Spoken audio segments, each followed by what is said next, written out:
కానీ దీనికంటే ముందు ఒక ఆనవాయితీ ఉంది. ప్రపోజ్ చేయాలి సార్, మేడంకి ప్రపోజ్ చేయాలి. అందుకే ఆనవాయితీ అన్నాను సార్. అది ఆనవాయితీ, ఆనవాయితీని పాటిస్తాను నేను. లేదు, ప్రతి దాంట్లో గర్ల్స్ తొక్కేస్తున్నారని అన్నారు. అందుకే ఇప్పుడు అబ్బాయిలకి ఇస్తున్నాం. ఏమంటారు? లేదు లేదు వద్దు. అందుకే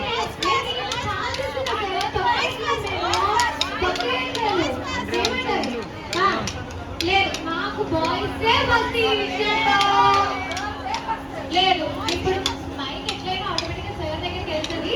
ఒక పాట పాడతారా, ఒక కవిత చెప్తారా, లేదా ఒక పెద్ద చెప్తారా, మా సంబంధం లేదు. ప్రపోజల్ ఎక్కడ రావాలి, అందరు ఇక్కడ అగ్రీ కూడా చేయాలి.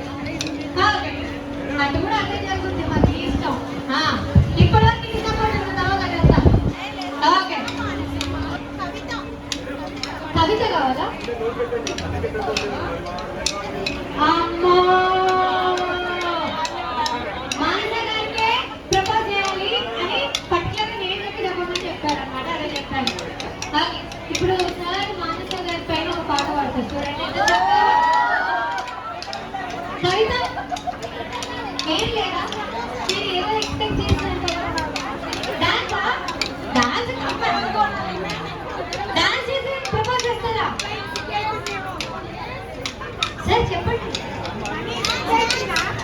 చెప్పండి. నువ్వు ఓకే, మైక్ అంటే మీకు ఇస్తారు, మీకు ఇష్టం. అందరు పిల్లలు వెనక్కి జరగండి, వెనక్కి జరగండి.